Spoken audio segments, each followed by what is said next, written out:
교회도 그렇고 별로 달려갈 의지가 없어 보이는 느낌이 참 많이 들어요. 자잘하게 달려갈 게 뭐가 있나 이런 생각하는 사람들이 참 많은 것 같습니다. 왜 그렇습니까?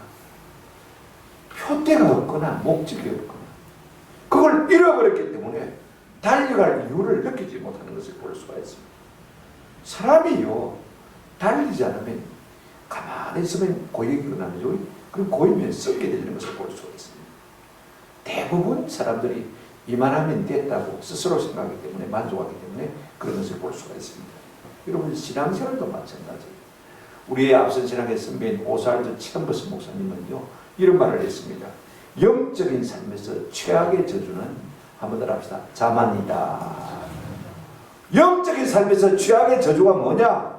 영적인 자만이라는 것입니다. 이만하면 됐다라고 생각하는 것이 곧 최악의 저주라고 말인 것입니다. 오늘 부분을 보게 되었으면 이 빌립보서를 쓴 분이 사도 바울인데 이제 나이가 61살 정도 되었습니다. 예수님과 동년배 사람이죠. 지금 로마 감옥 속에서 편지를 쓰고 있습니다.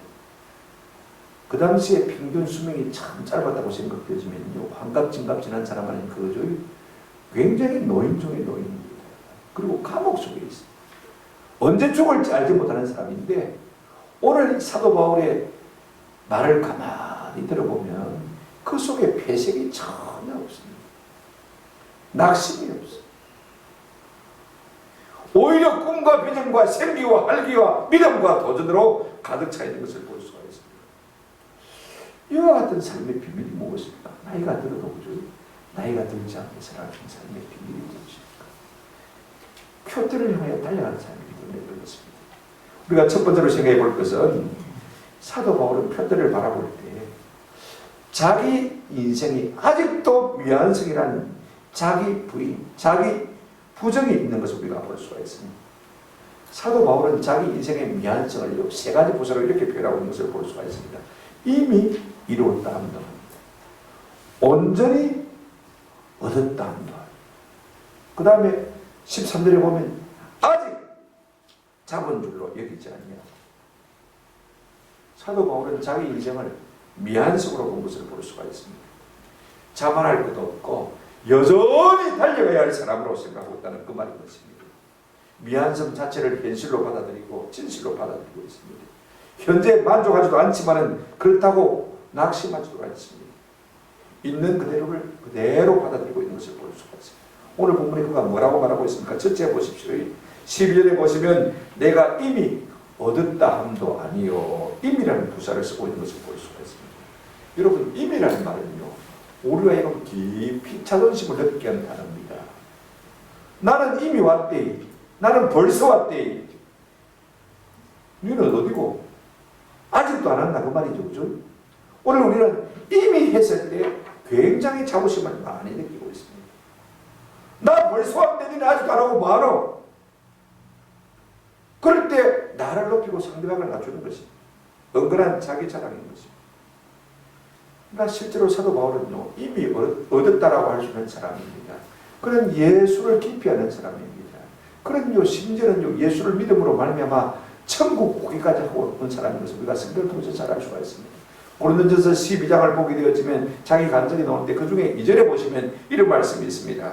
내가 그리스도 안에 있는 한 사람을 아노니 그는 14년 전에 셋째 하늘에 끌려간 자라. 그가 몸 안에 있었는지 몸 밖에 있었는지 나는 모르거니와 하나님은 아시느니라. 이게 그가 라고 하는 사람은 자기 자신을 말하는데 그를 낮추어서 이제 3인칭으로 쓰고 있는 것을 볼 수가 있습니다. 이미 고린도전서를 쓰기 14년 전에 그는 천국을 맛본 사람, 천국을 얻은 사람.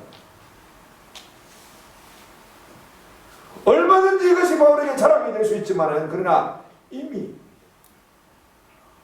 얻은 것이 아니라고 말하고 있습니다. 여러분 우리가 신앙에 있어서요 이 자기 긍지 자기 자랑이 때로는 올보가 될 수가 있습니다. 이만하면 되겠다. 이만한 체험이 있는데 나 같은 사람이 있나? 그게 교만이 돼가지고요 자꾸 퇴보하는 첫 단계가 될 수 있다는 사실이죠.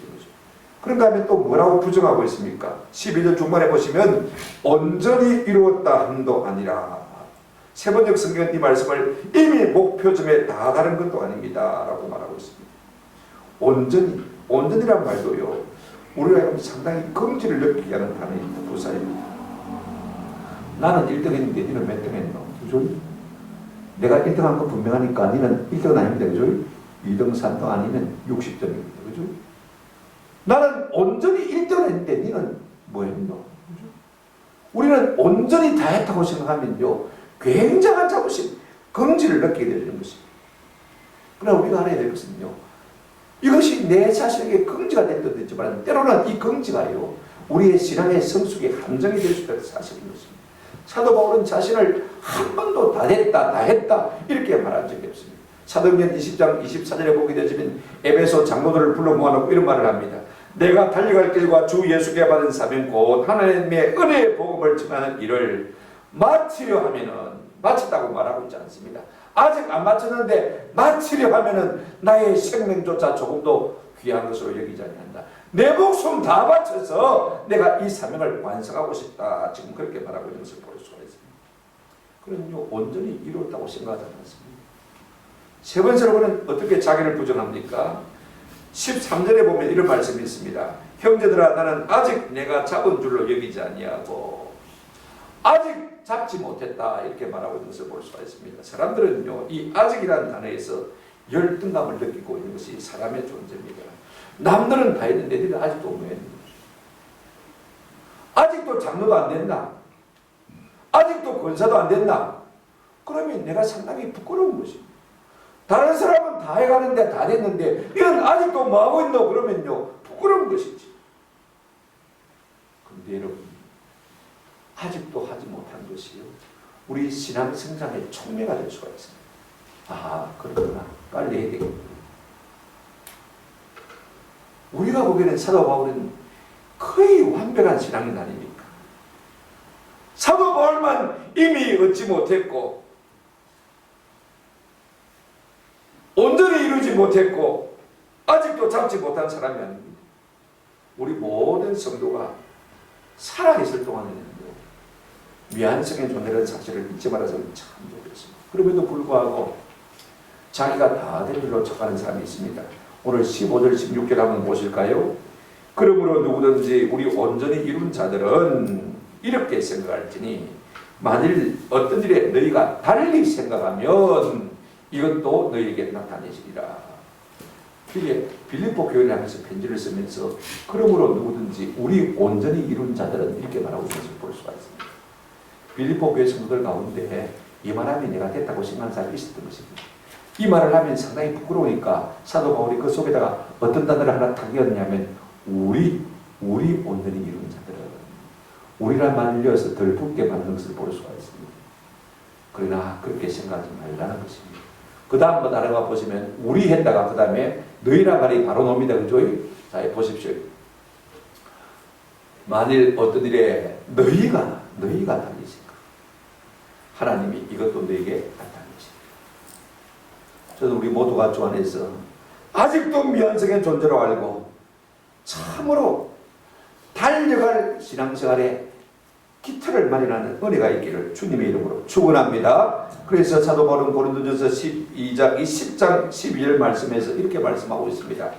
그런즉 선줄로 생각하는 자는 넘어질까 조심하라. 초대교회 황금의 입이란 별명을 했던 크리스토톰이라는 사람은 이런 말을 했습니다. 너희 자기 자신을 완전한 자로 생각하지 않는 것이 완전한 사람의 표시이다. 자기 자신을 완전한 사람으로 생각하는 사람은 완전한 사람이 아니라는 것입니다.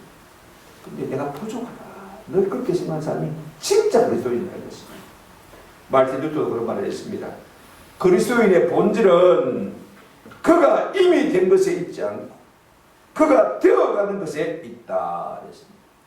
그러니까 우리는 죽을 때까지 미안의 존재라 그 말씀인 것입니다.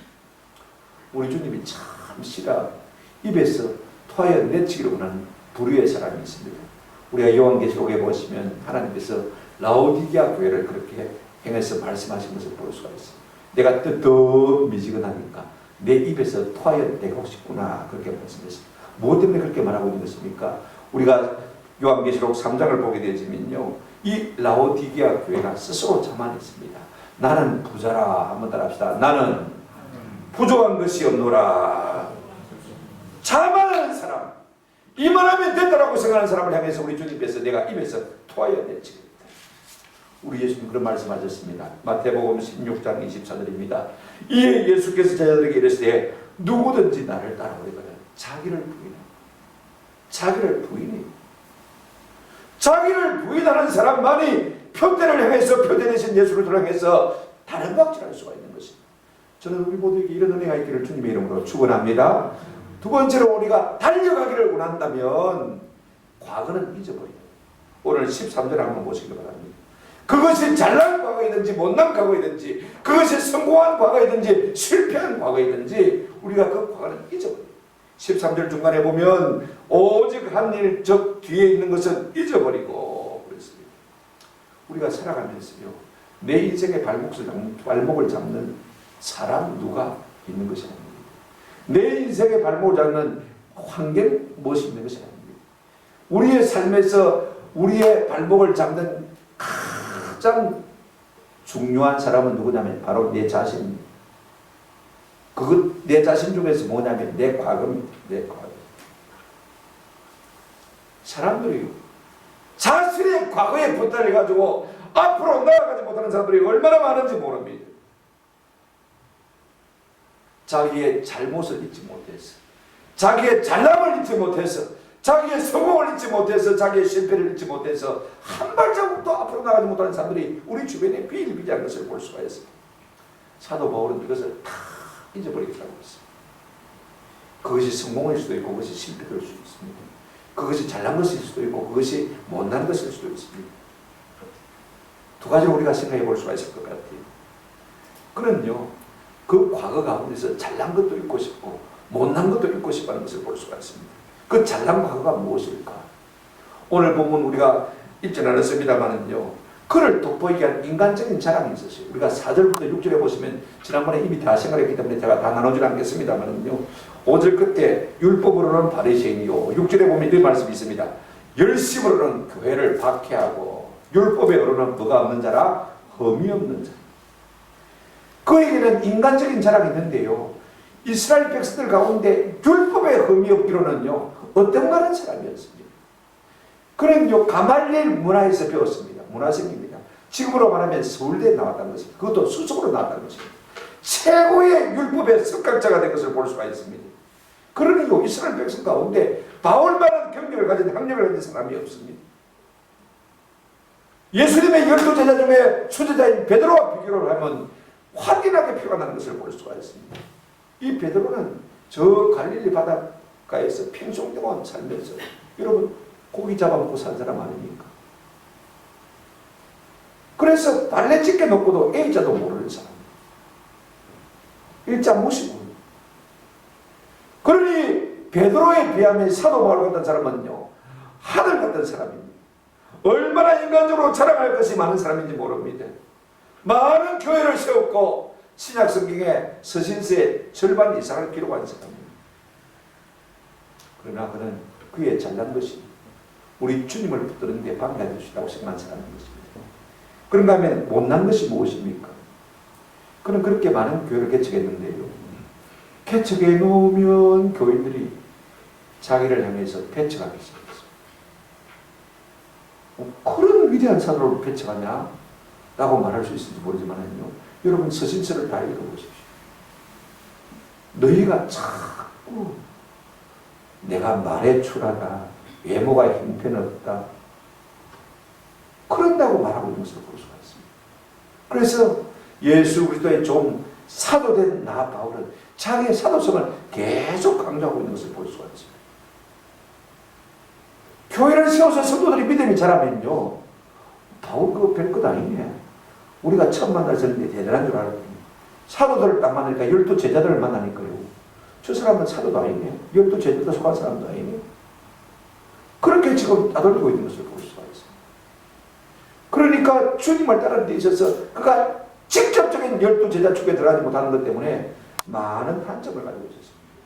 그래서 다메섹 도착해서 부활하신 주님을 만난 다음에 그가 제일 먼저 한 일이 무엇입니까? 아라비아 광야에 들어가서 그죠? 3년 동안 우리 주님과 깊이 교제한 것입니다. 다른 사람들은 예수님과 3년 동안 따라다녔는데 자기는 그렇게 못했으니까 그걸 망가하기 위해서, 회복하기 위해서 그렇게 애쓴 것을 우리가 볼 수가 있어요. 그러니까 인간으로 생각하면요, 내가 예수의 제자가 되지 못했던 것이 참으로 부끄러운 것을 볼 수가 있습니다. 그러면 또 하나 우리가 비교를 해볼 수 있는 것이 있는데, 그게 뭐냐면요, 예수님을 만나기 전과 예수님을 만난 후에 그런 삶을 비교해 볼 수가 있습니다. 예수님 만나기 전에 그가 어떤 사람입니까? 우리가 디모데전서 1장 13절에 보면 이런 말씀이 있습니다. 내가 전에는 비방자요, 박해자요, 폭행자였으나 저는 예수 그리스도를 비방하고 박해하고 폭행했던 사람입니다. 그런 그를 부활하신 예수님께서 사도행전을 보다 보면 만나주셨지 않습니까? 사울아 사울아 어찌하여 네가 나를 비방하느냐. 네가 참으로 가스채를 뒷발질하기가 힘들고 내가 너를 사환과 정인으로 불렀다. 그런 그를 부활하신 주님께서 만나주신 거죠. 그래서 주님 앞에 용서받고 은혜 받고 감격했습니다. 주님은 충분히 자기를 이해하시고 용서하시고 용납하지만은요, 전에 자기가 핍박했던 성도를 간증하고 설교하기 위해서 만나러 갔단 말입니다. 가서 만나보면요, 참 부끄러운, 내가 아무것도 모르고 전에 저들을 핍박했다고 생각하니까 지구문에도 있으면 찾아 들어가 숨고 싶은 것입니다. 물론 그분도 용서했겠죠. 그럼에도 불구하고 전에 예수 믿기 전에 참 핍박했어요. 모든 핍박이 되는 것이 주님 앞에 여전히 부끄러울 수밖에 없는 것입니다. 그러나 그가 주님을 만난 후에 어떤 삶을 살았습니까? 전에는 교회 핍박자가 되었지만 지금은 교회 개척자가 되었습니다. 온 유럽을 쏟아내면서 교회를 개척하는 사람이 되었습니다. 그가 한 말 가운데 저는 참 이 말이 늘 마음에 와닿아요. 고린도전서 15장 10절에 보니까 그러나 내가 모든 사도보다 한번 따라합시다. 더 많이 수고하였으나 부사가 있는 사람. 많은 사도들이 수고했죠. 그런데 그 12사도보다도 나는 더 많이 했다고요? 수고했다. 저는 부사가 있는 이 삶이 참 좋아요. 그 다음에요, 고린도 후서 11장 16절부터 29절까지 그가 예수를 믿은 다음에 당한 고생들을 쭉 열가는 목록이 나옵니다만 그 중에 23절에 보면 이런 말씀이 있습니다. 그들이 그리스도의 일꾼이냐 정신없는 말을 하거니와 나도 더욱 그러하도다. 한번 더 합시다. 내가 수고를 넘치도록 하고 옥에 갇히기도 하고 더 많이 매도맞고 수없이 만나죠. 근데 여기 이 말이 참 중요해요. 내가 수고를 어떻게 하고요? 넘치도록 하고. 저는 이 말에 항상 도전을 받아요. 제가 특별히 잘난 것도 없고 그죠? 똑똑한 것도 없고 유능한 것도 없어요. 저는 자꾸 몸으로 뛰려고 합니다. 내 시간, 내 몸 바쳐서 주님께 충성하면 좀 더 수고하면 되지. 내가 좀 더 수고해야지. 왜 주님 앞에 죄송합니까? 받은 은혜는 큰데 이걸 내가 역량이 모자라서 잘 갚아주지를 못하니까 몸으로 뛰어오면 되지. 그런 생각이 참 나죠. 사도 바울이 전에 어떤 사람입니까? 핍박자입니다. 그러니까 다른 사도들은 대충 해도 되지만 나는 이제는 그럴 수가 없다는 것입니다. 그걸 망가하려면 더 많이 수고해야 된다는 것입니다. 그래서 지금 빌립보 서술을 쓸 때에 바울이 어디에 있습니까? 로마 감옥에 있습니다. 더 많이 수고하고 있는 것이 틀림없습니다. 다른 사도들은 룰랄라 하면서 복음 전도하고 있습니다만 자기는 지금 감옥 속에 갇혀 있습니다. 이것이 얼마든지 자랑이 될 수 있어요. 한번 생각해 보십시오. 내가 예수 믿기 전에는 부끄러운 삶을 살았지만 그러나 예수 믿은 다음에는 이렇게 내가 주를 위해서 많이 수고했다. 근데 이것이요, 표대를 향해 달려가는데 방해될 수 있다는 것입니다. 유만하면 되겠죠. 과거의 자랑이요, 나를 자꾸 게으르게 할 수 있다는 것입니다. 여러분, 우리의 장점이요, 때로는요, 우리의 실패의 함정될 경우가 참 많습니다. 그렇지. 내가 연약할 때 하나님의 은혜가 넘치지만은요, 내가 잘한다고 생각하면요, 그것 때문에 실패할 가능성이 많습니다. 아주 확실한 예가 어디냐면 다윗의 셋째 아들 압살롬입니다. 그의 어머니가 마아가입니다. 그 수람 달메의 공주입니다. 그 어머니가 공주가 돼서 그런지요, 그 아들의 기품이 있습니다. 압살롬이 어떤 사람이냐면 우리가 사무엘하 14장 25절 26절을 한번 보시면요, 한번 넘겨주시기 바랍니다. 이 압살롬에 대해서 어떻게 말하고 있냐면 온 이스라엘 가운데 압살롬같이 아름다움으로 크게 칭찬받는 자가 없었으니 그런 발바닥부터 정수리까지 흠이 없는 자 없어요. 무슨 말이냐면 발바닥부터 머리끝까지요 하나도 죽은 데가 없다는 것이에요. 하나도 못하는 데가 없다는 것이에요. 빈틈이 없이 사람이요 위가 잘났으면 아래가 좀 못나고 그죠? 다 좋을 수가 없잖아요. 인물이 다 좋을 수가 없잖아요. 눈이 잘생겼으면 코가 조금 그렇고 그죠?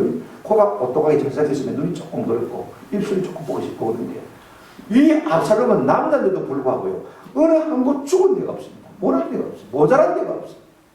그 다음에 더 중요한 것이 있습니다. 26절 한번 보시기 바랍니다. 그의 머리털이 무거움으로 연말마다 깎았습니다. 그랬습니다. 머리털이 무겁다는 말이 머리숱이 짙고 머리가 굉장히 용기가 나고 지렸다는 말인 것입니다. 굉장히 건강했다는 말입니다. 그만큼 잘났더라고 말인 것입니다. 그런데 1년에 한 번씩 머리를 깎아서 왕의 무기를 가지고 저울을 가지고 머리털을 달아보니까 200세겔이었더라. 2,500g, 2.5kg입니다. 얼마요? 2.5kg. 1년 내에 우리가 머리카락 모아도 2.5kg 될까요? 그만큼 잘난 사람이라는 것입니다. 어디가요? 특별히 두 사람이 잘났다고 해요. 그런데 여러분 이 잘난 것이 온무가 됩니다. 사무엘하 18장을 보십시오. 9절에 보시면요 이런 말씀이 있어요. 압살롬이 다윗의 부하들과 마주치니라. 압살롬이 노새를 탔는데 그 노새가 큰 상수리나무 번성한 가지 아래로 지날 때에 그 다음 말이 중요합니다. 압살롬의 머리카락이 그 상수리나무 사이에 마음에 걸림에 그가 공중과 그 땅 사이에 달리고 그가 탔던 노새는 그 아래로 빠져나가니라. 여러분 상상해 보십시오. 지금 이 상수리나무 숲에서 전쟁을 하고 있습니다. 나귀를 타고 전쟁을 하는데 이 압살롬이 이 머리가 얼마나 참 짙고 숱이 많습니까? 그죠? 그런데 그 머리카락이 상수리 나무 가지에 딱 걸려버린 거예요. 그리고는 대롱대롱 공중에 매달려 있습니다. 나귀가 빠져나가 버리니까 말입니다. 그 다음에 압살롬이 와서 창으로 찔러 죽였습니다.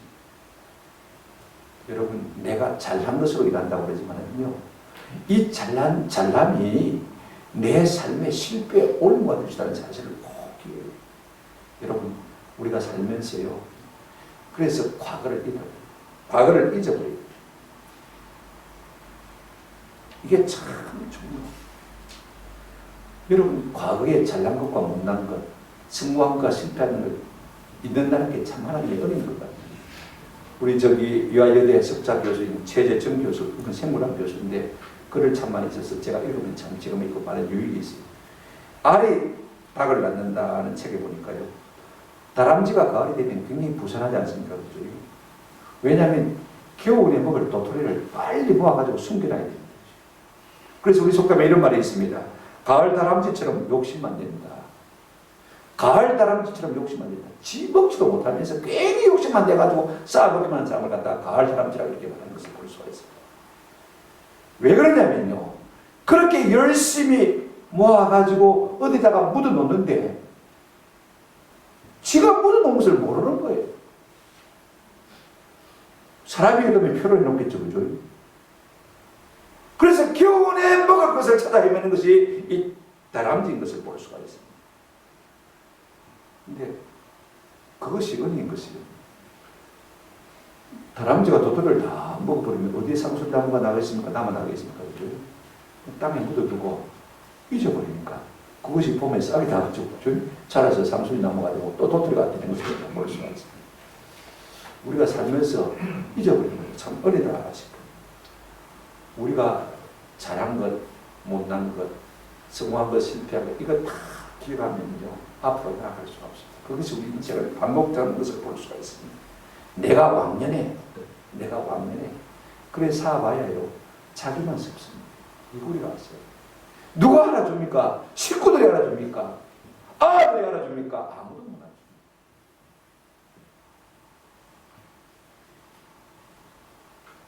과거를 생각하면서 과거에 지배당하는 사람은 과거의 사람이지 오늘의 사람이 아닙니다. 그런 사람은 앞으로 나아갈 수 없는 것입니다. 조지 버나드라는 참 극작가, 문학가가 있는데 이 사람이 촌철살인입니다. 한 번씩 표현을 하면 아주 막 참 긴장을 탁 하게 하는 코와 같은 한마디를 하는 것을 볼 수가 있습니다. 이분이 무슨 말을 했냐면 이런 말을 했습니다. 나는 무엇보다 한번 따라합시다. 무엇보다 성공을 두려워한다. 왜 성공을 두려워하느냐? 성공한다는 것은 이 땅에서 일을 끝냈다는 것이. 이제는 끝나버렸다는 거예요.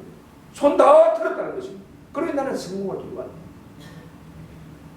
인생은 여전히 되어가고 있을 때에만, 목표가 뒤에 있는 것이 아니라 앞에 있을 때만 살아있는 의미가 있다. 아멘? 참 그런 겁니다. 내가 이미 다 했다 그러면요, 그걸로 끝입니다. 늙고 배들어 죽는 거예요. 그러나 내 삶의 목표가 앞에 있을 때만 내가 살아있는 의미가 있는 것입니다. 저는 이 같은 의미가 있기를 주님의 이름으로 축원합니다. 세 번째로 사도 바울은 어떻게 했습니까? 자, 자기 미완성임을 인정하고 그 다음에 이제 과거를 잊어버리고 세 번째 어떻게 합니까? 앞에 있는 것을 잡으려고 다른 방식이라는 모습을 볼 수가 있습니다. 14절 한번 보시기 바랍니다. 표대를 향하여 그리스도 예수 안에서 하나님이 위에서 부르신 부름의 상을 위하여 만다 달려가느라. 여러분, 사람이요, 가만히 있는 것보다는요, 가는 것이 낫고, 가는 것보다는 달려가는 것이 낫고, 그죠? 달려도 표대를 향해서 달려가는 것이 낫고, 달려도 표대를 향해서 달려도 다른 박질을 뛰어가면서 최선을 다해서 전력 질주하는 것이 훨씬 우리 인생에서 유익한 것을 볼 수가 있습니다. 사람이 목적을 상실하는 순간부터요, 늙고 병들어 죽는 것을 볼 수가 있습니다. 주전 322년에 헬라 제국의 대제왕이었던 알렉산더 대제는 말입니다. 전 세계를 정복하고 이제는 더 이상 정복할 나라가 없을 그때에 땅에 앉아서 퍼즐에 앉아서 통곡하고 그렇다고 합니다. 왜? 더 이상 정복할 땅이 없기 때문에. 더 이상 목적이 없어야 되기 때문에. 목표를 상실하는 순간은요, 그는 술병 하나도 정복하지 못하고 그 술 때문에 죽었어요. 사람들이요, 목적을 잃고 나면, 꿈을 잃고 나면요, 험하게 되면서 볼 수가 있습니다. 오늘 우리가 삶의 목적을 가지고 다른 방식으로 하면 어떤 것도 우리를 이길 수 없지만, 유혹할 수가 없지만, 목적을 상실하는 순간부터 세상과 세상에 속한 모든 것이 우리를 유혹하기 시작합니다. 그러면 그것도 하고 저것도 하고 그러다 보면요, 목표를 놓쳐버립니다. 이것이 타락한 삶인 것입니다. 믿음의 사람들은 나이를 초월하고 일하는 것을 볼 수가 있습니다. 모세는 80세에 부름을 받았어요. 할렐루야. 갈렙은 85세에 이 산지를 내게 주소서. 존 웨슬리 목사님은 88세, 90이 되어서도 말을 타고 전도한 것을 볼 수가 있습니다. 토마스 칼라일은 목표가 확실한 사람은 아무리 거친 길이라도 나아갈 수가 있지만, 목표를 상실한 사람은 아무리 좋은 길이라도 앞으로 나아갈 수가 없다고 했습니다. 저는 우리가 꿈을 잃지 않고, 신앙의 비전을 잃지 않고, 목표를 잃지 않음으로 말미암아 앞으로 달려나가는 은혜가 있기를 주님의 이름으로 축원합니다. 여러분, 신앙이라는 것이 무엇이냐? 내가 잡은 것이 아니라 잡힌 것입니다. 이걸 아세요? 12절 중간에 보시면요, 오직 내가 그리스도 예수께 잡힌 바 된 그것을 잡으려고 했습니다. 사도 바울은 원래는요, 예수님을 핍박하던 핍박자였습니다. 근데 우리가 사도행전 9장에 보게 되니까 다메섹 도상을 걸어가고 있는데, 지금 다메섹에 있는 성도를 체포해서 죽이려고 말입니다. 오해가 되려고. 근데 그 딱 들어간 입구에서 우리 예수님이 그를 만나주셨습니다. 사울아, 사울아, 내가 어째 나를 핍박하니? 자기는 예수 핍박자인데 그 핍박을 받는 예수님이 자기를 만나주신 거, 뒤에서 안아주신 거, 그 사랑이 얼마나 뜨거운지요. 그가 탁 돌아서서 예수님을 안기 시작했어요. 잡힌 바 된 그것을 내가 만다고요? 사버리고 이제는 내가 예수님을 붙들어야 되겠다. 예수님 외에는 내 의가 없고 예수님 외에는 내가 살 길이 없다는 사실을 깨닫고, 그는 예수 붙들기 위해서 얼마나 힘썼는지 모릅니다.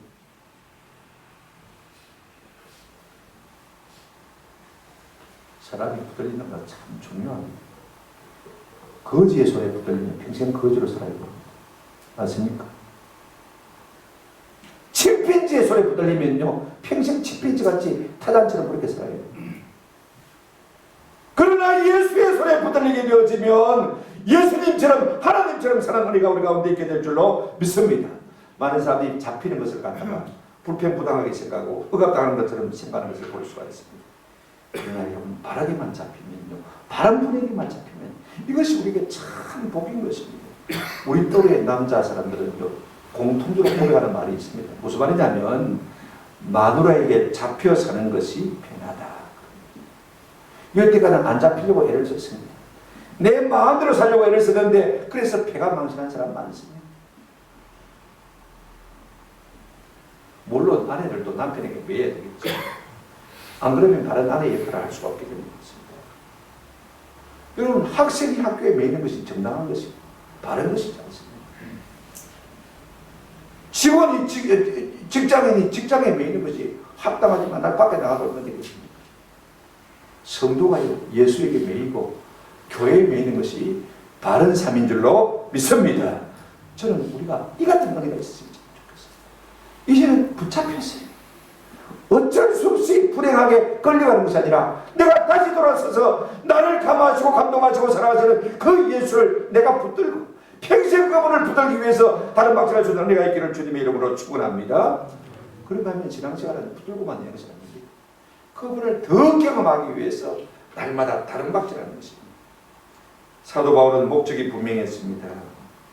전에는 예수께 붙잡혔지만 이제는 내가 예수님을 붙잡기 위해서 달려가고 있는 것을 볼 수가 있습니다. 표대를 향하여 그렇습니다. 달려가더라. 여러분, 방법이 무엇입니까? 달려가는 길밖에 없습니다. 그래서 12절에도 달려가노라, 14절에도 달려가노라. 목적이 내게 오기를 가만히 기다리고 있지 마십시오. 내가 목적을 향해서, 내가 예수를 향해서 달려가야 되는 것입니다. 여기 달려간다는 말은 귀엽고 원래는 박해하는 말입니다. 그가 믿는 사람들을 박해할 때 어떻게 박해했습니까? 길을 재촉해서 맹렬하게 박해했습니다. 이 말을 우리가 12절에 14절에 적용한다면요, 내가 부름의 상을 향해서 잡힌 바 된 그것을 잡으려고 맹렬하게 공격한다, 이 말인 것입니다. 영어 성경에는 press on, 마치 사냥개가 말입니다. 먹이감을 발견하고 전력 질주하듯이 달려가는 것이 press on. 내가 위에서 부르신 부름의 상을 향하여서 이제는 내가 예수님을 도리어 붙들기 위해서 전력 질주한다라고 말하고 있는 것을 볼 수가 있습니다. 저는 우리 모두가요, 나를 붙드신 예수, 내가 다시 그분을 붙들기 위해서 전력 질주할 수 있는 은혜가 있기를 주님의 이름으로 축원합니다. 그런데 성경은 이렇게 말하고 있습니다. 표대를 향해. 표대는요, 주목하여 보는 것이 표대입니다. 그런 말에서 나왔습니다. 그런데 중요한 것은요, 방향이 참 중요합니다. 사도 바울은 아마 그의 서신지를 보게 되어지면 아테네에서 열리는 올림픽도 자기가 눈으로 본 것 같아요. 그리고 고린도에서 열리는 이즈미안 경기도 이미 그가 눈으로 목도한 것 같아요. 왜냐하면 우리가 고린도전서 9장 24절부터 27절에 보면 그걸 자세하게 묘사를 하고 있습니다. 이렇게 표현하고 있습니다. 운동장에서 다름질하는 자들이 다 달릴지라도 오직 상을 받는 사람은 한 사람인 줄 너희가 알지 못하느냐. 너희도 상을 받도록 이와 같이 말아 다름질하라. 여러분, 우리가 달리지 않고 애쓰지 않고 수고하지 않고 상을 받을 수 있습니까? 올림픽, 여러분 선수촌 그 태릉에 가보면요, 진짜 올림픽에 나갈 선수들이 얼마나 고생하는지 모릅니다. 맞아가면서, 그 닦은 사람들이 맞아가면서 사랑도, 그 다음에 술도 안 먹습니다. 나갈 때까지 절제하는 것이죠. 많이 절제합니다. 그래서 상 하나 받기 위해서는 25절에 보면 이렇게 말씀하고 있습니다.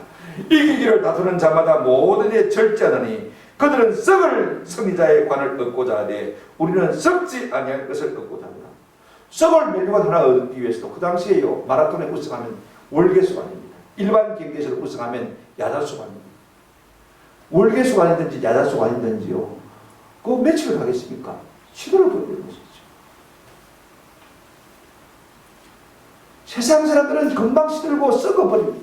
내가 금메달 땄다고 해서 트로피 하나 탔다고 해서 그게 오래 갑니까? 그것도 많이 쌓이면요, 나중엔 찌입니다. 어떤 사람은 그냥 쓰레기차 불러가지고 버리는 사람들이 있더라고요. 누가 그거 알아줍니까, 세월이가? 그래서 썩을 승리자의 관이다, 그렇게 말하고 있습니다. 그거 하나 얻기 위해서 사람들이 그렇게 동원서주하고 애타고 절제하는데, 우리가 썩지 아니할 영원한 생명의 멸류관, 의의 멸류관 받았을 사람들이 그렇게 해서 되겠느냐? 여러분, 어떻게 되겠습니까? 방향이 달라요. 아무리 우사인 볼트라고 할지라도요, 바른 목표를 향해서 나가야지 엉뚱한 대로 시켜버리면요, 샘만큼 손해입니다. 뒤로 가버리면 뒤로 간 만큼 손해입니다. 그 다음에 뭐라고 말하고 있습니까? 26절에 보면 그러므로 너는 다름질하기를 향방 없는 것 같지 아니하고 그 다음에 싸우기를 허공을 치는 것 같지 아니했다. 헛발질 안 했단 말입니다. 복싱 선수가요 자꾸 급수를 탁 쳐야 되는데 헛방 날리면 어떻게 됩니까? 자기만 에너지가 쏟아지는 거예요. 축구 선수들이 공을 쳐야 되는데 엉뚱한 데를 차버리면 어떻게 됩니까? 자기가 중심을 잃어버리고 자빠지는 것을 볼 수가 있어요. 헛방 날리지 말라는 것입니다. 이제 우리 나이 정도 됐으면요 이제는 오직 주 예수 받는 일에 집중해야 됩니다. 내가 이 나이에 돈을 벌면 얼마나 하겠습니까? 이 나이에 공부를 하면 얼마나 하겠습니까? 한번 생각해 보십시오. 내가 이 나이에 부동산 투기를 해서 땅을 사면 얼마나 살겠습니까? 다 헛발질, 다 헛발질. 표대를 봐요. 표대를 봐요. 분명한 방향을 가지고 헛발질 아니하고 살 수 있는 은혜가 있기를 주님의 이름으로 축원합니다. 이것이 전력 질주하는 것. 네, 이것만 가지고는요 때로는 좀 부족할 수가 있어요. 사람이 항상 시종일 일관되게 살 수는 없잖아요. 기복이 있을 수밖에 없는 것이 사람입니다. 그런데 이걸 막아주면 뭐가 있냐면 이렇게 말하고 있습니다. 한번 더 합시다. 위에서 부르신 부름의 상을 위하여 14절에 그렇게 말하고 있습니다. 하나님 위에서 불러주신 부름의 상이 있다는 것입니다. 우리가 어릴 때는요 이 상급에 대해서 참 많이 설교했습니다. 목사님. 오늘 우리는요 부끄러운 고기도 좋으니까 구원만 받으면 된다. 그런 주인 같아요. 우리 수준이 너무나 낮았어요. 진짜 신앙은 상급신앙입니다. 히브리서 11장에 보면 믿음의 영웅장인데 그 믿음의 영웅들은 한결같이 한번 더 합시다. 상주심을 바라봅니다. 상주심을 바라보고 믿음의 선한 싸움을 싸웠다. 그 말인 것입니다. 그래서 히브리서 11장 6절에 보면 이렇게 말씀하고 있습니다.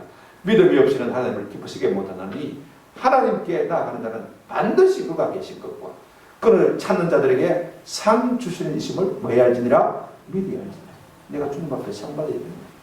그러면요 우리가 우리 자신을 늦출 수가 없습니다. 우리의 신앙의 삶을 느슨하게 살아갈 수가 없습니다. 뭐 그냥 물에 물 탄 듯 술에 술 탄 듯 그렇게 살 수가 없는 것입니다. 철저히 질주할 수밖에 없는 것입니다. 오늘 우리 모두에게 이 같은 은혜가 있기를 주님의 이름으로 축원합니다. 말씀을 맺습니다.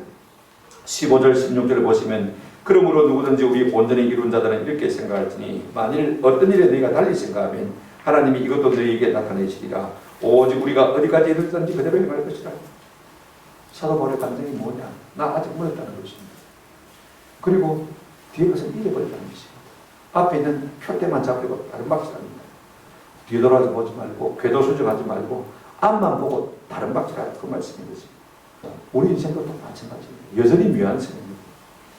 자기 완성을 부정하고 그래서 뒤에 있는 것은 잘한 것인지 못한 것인지 다 잊어버리고 앞에 있는 표대 예수 그리스도 위에서 부르신 부름에 상급당해서 다른 박질하는 사람만이 승리할 수 있다고 말하고 있는 것을 볼 수가 있습니다. 여러분 신앙생활이 무엇입니까? 신앙생활이라는 완성이 없음을 알고 과거의 성공과 실패는 분투와 같이 되어버리고 잊어버리고 바른 목표의 시선을 두고 오직 주께 시선을 두고 전력 질주하는 것이 신앙생활인 것입니다. 저는 모두가 이 같은 은혜가 있기를 주님의 이름으로 축원합니다. 제가 가만히 어제 설교 준비를 해놓고 제 컴퓨터를 검색해 보니까 이 본문으로 설교한 것이 4개가 있다. 제가 이 본문을 참 좋아하기 때문에 내가 한 6개 정도 했다 싶은 생각이 드는데 4개가 있다. 그러면 그때 설교가 참 좋았느냐? 그때는 좋았어요. 제가 이런 몰라도 저는 제가 쓸 때는 참 잘 썼다. 오늘 설교가 저는 제일 잘했어요. 다음에 또 한 번 더 잘하겠죠. 똑같은 겁니다. 제가 왜 이 말을 하냐면 작곡가인 다리우스 밀하우스라는 사람이 한 400편을 작곡했는데 기자가 물었어요. 이 사람이. 당신이 만약에 황량한 무인도에 가야 한다면 당신이 쓴 작품 중에서 어떤 작품을 들고 가겠느냐 그래 물었습니다. 이 말은 무슨 말이냐면 당신이 쓴 작품 중에 어느 게 최고의 작품이냐 그 말입니다. 그랬더니 이분이 하는 말이 뭐라고 말했냐면요. 나는 그 무인도에 빈 악보를 들고 가겠습니다. 거기서 내가 가장 좋은 곡을 쓸 것입니다. 지난날의 성공을 빨아먹고 있는 사람이라는 것입니다. 오늘 저는 우리 모두가요. 아직도 부조한 사실을 깨닫고 내 인생의 황금기는 아직도 남았다 생각하고 내 인생의 전성기는 아직도 남았다 생각하고 내 인생의 최고의 신앙 시기는 조금 남았다 생각하시고 계속해서 사랑받기하시는 저와 여러분 되시기를 주님의 이름으로 축원하고 우리 사남연대 회원들이 그렇게 살기를 축원합니다. 그래서 주님 앞에 섰을 때 잘했다 칭찬받고 의의 멸관 받아서는 저와 여러분 되시기를 주님의 이름으로 축원합니다. 아멘.